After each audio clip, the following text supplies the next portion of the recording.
Hi అండి అందరికీ. ఎలా ఉన్నారు అందరూ? బాగున్నారా? నేను మీ రాజేష్ శ్రీనివాస్. ఈరోజు వీడియోలో కుక్కర్లో మటన్ దమ్ బిర్యానీ ఎలా చేసుకోవాలో చూపిస్తాను. టేస్ట్ అయితే చాలా బాగుంటుంది. అదే కాక ఈరోజు సండే కదా, తప్పకుండా ట్రై చేయండి. మనం ఇప్పుడు రెసిపీలోకి వెళ్ళిపోదాము. నేను 1/2 కిలో మటన్ తీసుకున్నాను. మటన్ని శుభ్రంగా కడిగి అందులో ఉప్పు, కారం, పసుపు, ఇంకా ధనియా పొడి, జీరా పొడి, అలాగే కొంచెం గరం మసాలా, ఇంకా ఇంట్లో ప్రిపేర్ చేసుకున్నటువంటి బిర్యానీ మసాలా, అల్లం వెల్లుల్లి పేస్ట్, ఒక హాఫ్ లెమన్ జ్యూస్ వేసాను. తర్వాత అందులో పెరుగు, సన్నగా కట్ చేసుకున్నటువంటి కొత్తిమీర, పుదీనా, ఇంకా ఫ్రైడ్ ఆనియన్స్ ఉంటాయి కదా, అవన్నీ వేసి చక్కగా అయితే కలిపేశాను. ఇప్పుడు ఇందులో కొంచెం ఆయిల్ కూడా వేసుకొని మంచిగా కలిపి నేను ఒక 1/2 అవర్ అయితే ఫ్రిడ్జ్లో పెట్టేశాను. తర్వాత ఒక గిన్నె తీసుకొని ఆ గిన్నెలో 1/2 కేజీకి 1/2 కేజీ రైస్ అయితే తీసుకున్నా నేను. ఆ రైస్ని శుభ్రంగా కడిగి పెట్టి పక్కన పెట్టేశాను. ఇప్పుడు కుక్కర్ తీసుకున్నా. ఆ కుక్కర్లో నెయ్యి వేసేసాను. నెయ్యిలో ఇలా మసాలా దినుసులు వేసా. మసాలా దినుసులు కొంచెంగానే వేసాను, ఎక్కువ వేయలేదు. ఎందుకంటే పంట కింద తగులుతుంటే పిల్లలు అంత ఇష్టంగా తినరు, అందుకే తక్కువ వేసాను. తర్వాత మన ఫ్రిడ్జ్లో ఒక 1/2 అవర్ ఉంచేసాం కదా మటన్ని, ఆ మటన్ని ఈ కుక్కర్లోకి వేసేసుకున్నాను.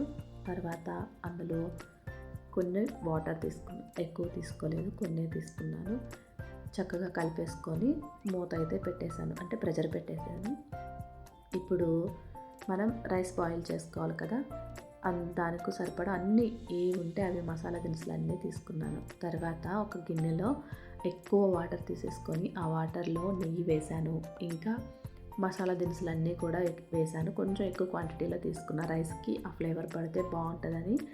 అందులోనే సన్నగా కట్ చేసుకున్నటువంటి కొత్తిమీర, పుదీనా, ఇంకా పచ్చిమిర్చి వేసాను. ఇంట్లోనే చేసుకున్నటువంటి బిర్యానీ మసాలా వేసాను.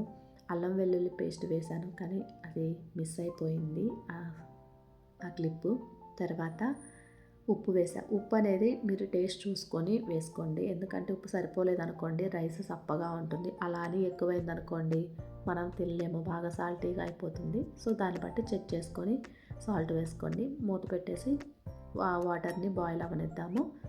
తర్వాత కుక్కర్ దగ్గరికి వద్దాము. కుక్కర్లో విజిల్స్ వస్తున్నాయి. మరలా వాటర్ దగ్గరికి వెళ్ళిపోదాము. చూడండి, వాటర్ రోల్ బాయిలింగ్ అవుతున్నాయి, చక్కగా ఎలా తెరులుతున్నాయో వాటర్. ఇలా మరుగుతున్న టైంలో స్మెల్ అయితే చాలా అంటే చాలా బాగా వస్తుంది. ఇప్పుడు నేను ముందుగా అంటే ఒక 1/2 అవర్ ముందు అయితే రైస్ని నానబెట్టేశాను కదా, ఆ రైస్లో వాటర్ అంతా వంపేసుకొని ఇంకా ఆ రైస్ని ఇలాగ తెరులుతున్న వాటర్లో అయితే వేసేసుకోవాలి. వేసుకొని చక్కగా కలుపుకున్నాము.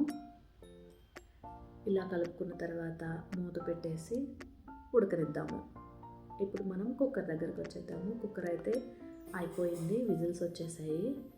ఇంకా ప్రెషర్ అంతా పోయే వరకు అయితే ఉంచేసాను. స్టవ్ ఆఫ్ చేసి ఇప్పుడు మూత తీసేసుకుందాము. చూడండి, ఈ విధంగా అయితే మనకి ఉడికింది మటన్ అనేది. ఇంకా వాటర్ ఉన్నాయి కదా, ఏం కంగారు పడిన అవసరం లేదు. కొంచెం సేపు మూత తీసేసి ఉడకనిద్దాము. ఇప్పుడు రైస్ దగ్గరకు వచ్చేద్దాం. రైస్ అయితే అంటే సగం భాగం అయితే ఉడికింది, అంటే సగం ఉడికిపోయింది. ఇంకా ఒక 30% ఉంటే సరిపోతుంది. ఇప్పుడు చూడండి, ఇందాక ఎంత వాటర్ అయితే ఉన్నాయో అంత వాటర్ ఇప్పుడు కుక్కర్లో లేవు. ఈ టైంలో కొత్తిమీర, పుదీనా వేసేసుకొని అలాగే దాని మీదే ఫ్రైడ్ ఆనియన్స్ కూడా వేసుకోవాలి.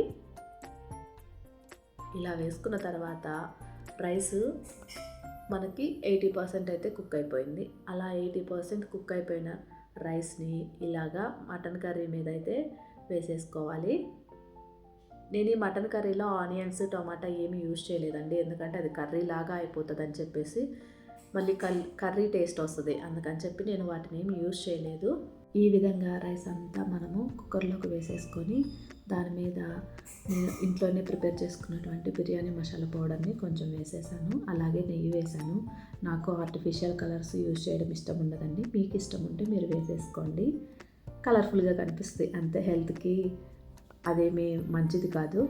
తర్వాత పుదీనా, కొత్తిమీర వేసేసాను, ఇంకా ఫ్రైడ్ ఆనియన్స్ కూడా వేసేసాను. చూడడానికి చాలా టెంప్టింగ్గా ఉంది కదా. ఇప్పుడు ఆ కుక్కర్కి మనం మూత పెట్టేసుకొని ఒక 20 మినిట్స్ అయితే కుక్ అవనిద్దాం. ఆ కుక్ అవనివ్వడం కూడా ఎలానో చూపిస్తాను. స్టవ్ మీద ఇలా అయితే ఒక పాన్ తీసేసుకొని ఆ పాన్ మీద కుక్కర్ని పెట్టేసుకోవాలి. ఇలాగా ఈ విధంగా కుక్కర్ని పెట్టేసి ఫ్లేమ్ని మీడియం ఫ్లేమ్లో పెట్టి ఒక 20 మినిట్స్ అయితే కుక్ అవనిద్దాం. 20 మినిట్స్ తర్వాత స్టవ్ ఆఫ్ చేసేసి ప్రెషర్ అంతా పోయే వరకు వెయిట్ చేద్దాము. ప్రెషర్ అయితే పోయింది. ఇప్పుడు మనం కుక్కర్ని పక్కన పెట్టేసుకొని మూతేద్దాం. చూడండి ఎంత టెంప్టింగ్గా ఉందో. వాయిస్ ఓవర్ ఇస్తున్నా కదా, ఇప్పుడు కూడా నోట్లో నీళ్ళు ఊరుతున్నాయి అన్నమాట. అంత టెంప్టింగ్గా ఉంది. ఇంకా టేస్ట్ విషయానికి వస్తే ఇంకా బాగుండింది. ఇక రైస్ కుక్ అవ్వడం అంటారా, రైస్ కుక్ అవ్వడం అయితే మన హోటల్లో మన బిర్యానీ ఎలా అయితే పర్ఫెక్ట్గా కుక్ అవుతుందో, ఎక్కడ మెతుక్కి అంటుకుపోకుండా ఎలా అయితే ఉంటుందో సేమ్ అలానే కుక్ అయిపోయింది. చాలా అంటే చాలా పర్ఫెక్ట్గా కుక్ అయిందనమాట. టేస్ట్ అయితే చాలా బాగుంది. ఇంకా మీకు ఎలా అనిపించిందో కామెంట్ చేయండి. ఫుల్ వీడియో చూడండి. చూసి మీకు ఎలా అనిపించింది కామెంట్ చేయండి. అది కాకుండా ఈరోజు సండే కదా, సో మీరు కూడా ట్రై చేయండి. ట్రై చేసి మీకు ఎలా అనిపించిందో తప్పకుండా కామెంట్ చేయండి. Thank you for watching. Take care. Bye.